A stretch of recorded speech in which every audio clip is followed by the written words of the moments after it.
Namaste. We have now come to the next talk in this series from Heart to Heart, Volume 2.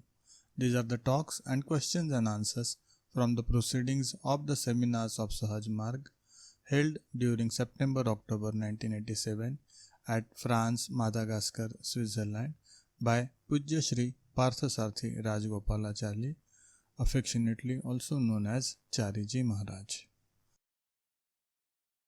We now begin our next talk, the 10th talk, titled Where Harmony Exists. We have just heard about Brother Abbasi's speech. This speech, in a certain way, extends my thought which I had spoken about a few minutes earlier. What you see inside, you see outside. You cannot possibly see outside what you do not have inside. This is my utter conviction.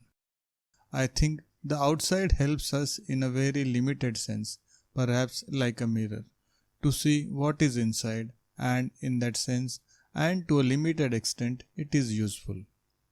You know the old English saying, beauty lies in the eyes of the beholder. It is a very real thing. It is not that there is no beauty outside, but it is the beauty of your heart which you see reflected outside.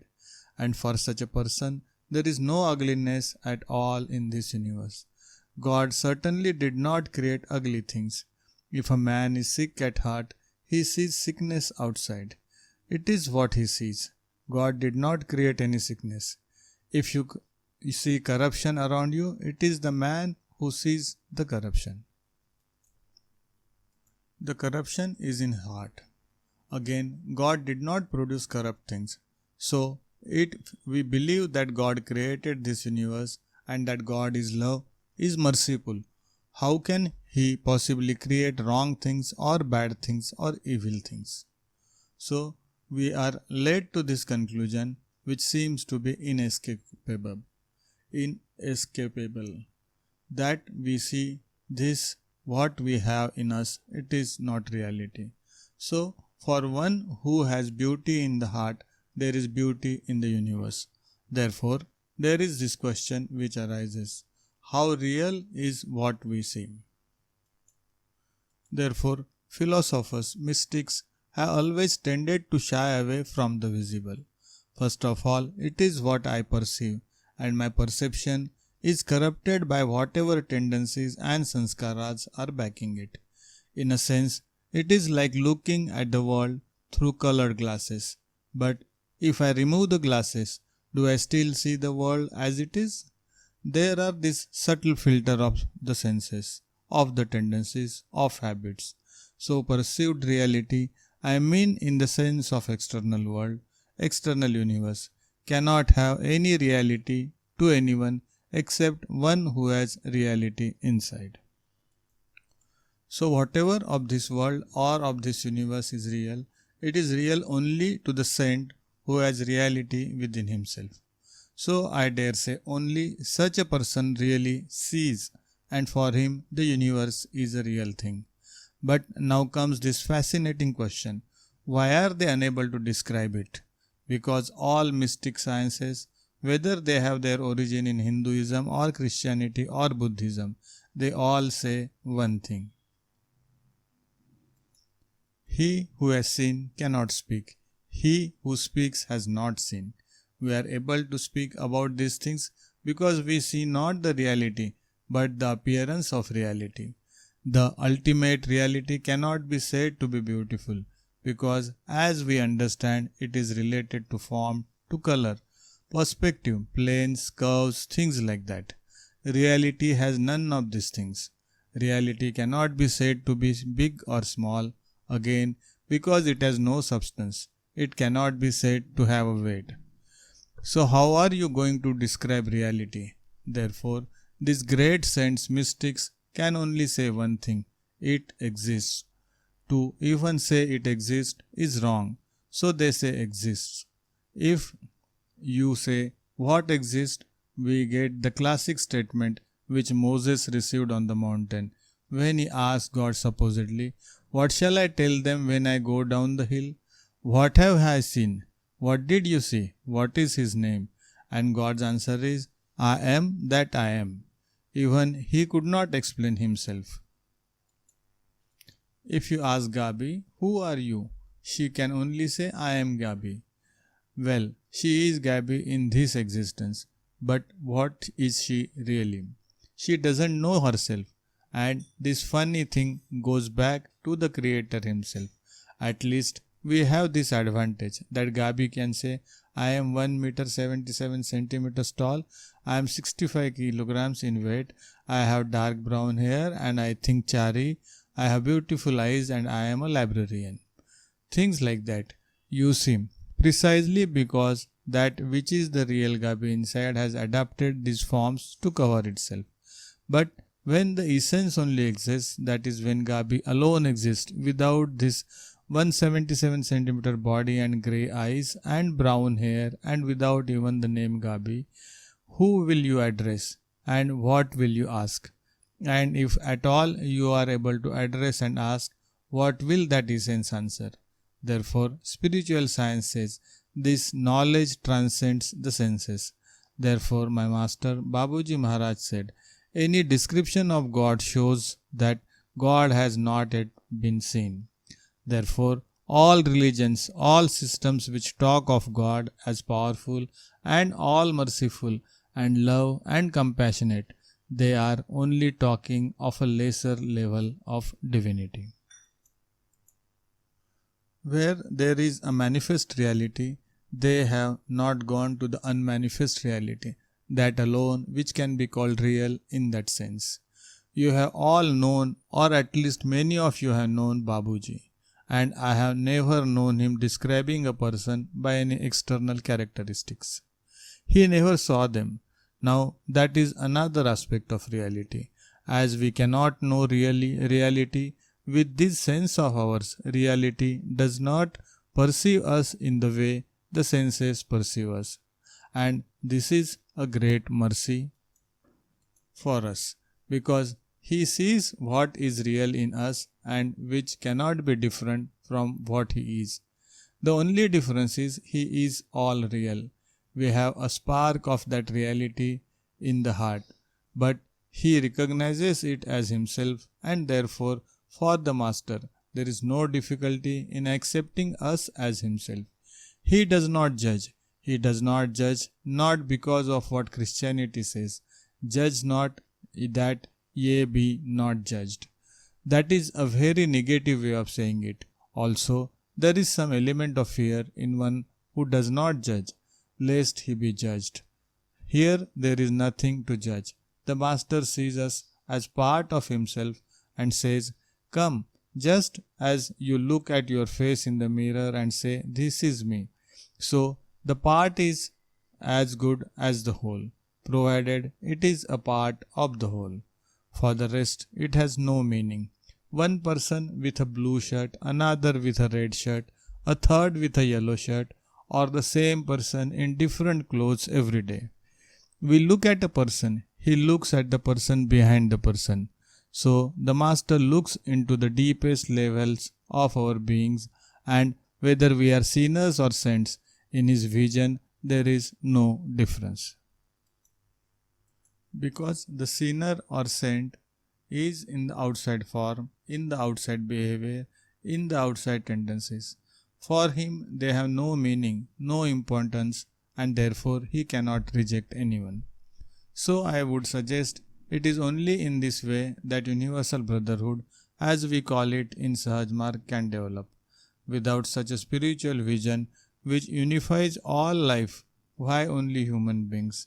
All life, we are only able to create brotherhoods out of forms and shapes and colors. Therefore, we have these scientific classifications: animals, insects, birds, then the various biologic classes, species, subspecies, and then the humans are classified first by races, the Caucasians, things like that. So instead of creating a brotherhood or a unitary existence of life in one existence, this form-based, attribute-based classification cuts life into bits and pieces and gives them labels. To that, politics adds its own hand and religion adds another.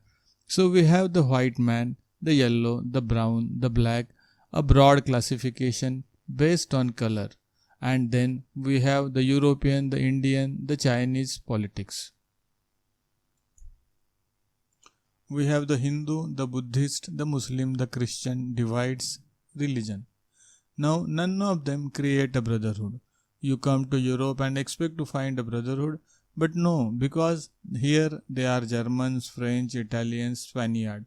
And a very rich German thinks the very poor Spaniard is a dumb fellow. So, there is no unity here. You go to Germany and you expect to find harmony there. Well, the Bavarian thinks the Hamburgian is a dumb northern idiot, and the North German thinks the Bavarian is a drunkard who always drinking beer. All right, you forget Germany, you go to the Bavaria. Let us see if the Bavarians are happy. But they have their own customs, the Schwarzwald and the rest of the Germans. So finally we are left with nothing but to come to one single human being in this way of finding out where harmony exists, and you expect to find that at least he is in stupidity. Remove the foolishness until it becomes that harmony with himself or herself. And the surprising thing is, no, because like Germany has so many provinces, so many cultures, all embedded in itself, this human being has so many things inside himself which cut himself off from himself. So, the way of science, the way of archaeology, the way of anthropology, the way of all human sciences, so called, dissect life into bits and pieces, brings us to the smallest individual unit, and then, in desperation, hands us over to the doctors, the psychiatrists, to put these pieces together again. And all that they can do is to cut us up into further pieces. Spirituality says, look inside and you will find the same thing in all of them. That is the unity which will unite all of you. So never look at the outside. You will only see differences. Develop the spiritual vision which helps you to penetrate to the core, to the essence. That alone can unify life into one grand unified whole. That is why my master always said, everything else divides. Politics divides, religion divides, culture divides, language divides. Spirituality alone unites. So that is why we are here. It is not enough to say spirituality unites. We must show that it unites by becoming a brotherhood strong enough to sustain the onslaughts of those who are not here as a first step. The next step is to bring them into the brotherhood, because where they know it is or not, whether you know it or not, they are part of that already. Because it is my essence and that essence is the same, nothing separates us but our foolish human individual consciousness, and it is this stupid, foolish individual human consciousness that we have to use in meditation. Look into yourself and unstupidify it. Remove that stupidity, remove the foolishness until it becomes that pure consciousness which is divine. And then go beyond that to the stages where there are no more consciousnesses even. So our little sisters talk about beauty. It is a very good thing. Even Ramakrishna went into ecstasy when he was in Samadhi. When on a very cloudy monsoon afternoon, totally dark sky, he saw a flock of birds flying, white birds, and that put him into ecstatic trance, which we call Samadhi. But sometimes I am tempted to think that was not the final thing. He still needed to play of color and form to plunge him into Samadhi. I have never heard of my master even being in Samadhi like that, because for him nothing in this universe could plunge him into Samadhi except himself. So we must develop into that stage where if you close your eyes in meditation, what you see within yourself must be so astoundingly wonderful and pulling you like a magnet towards himself, that without the master's grace we can never come out of it again.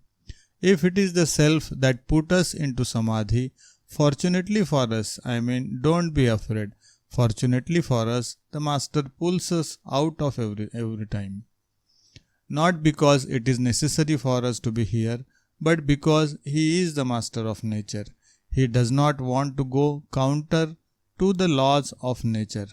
He brings us back again and again to live out the allotted span of time. So that is why even those of us who are able to plunge into the depths of meditation have to come out.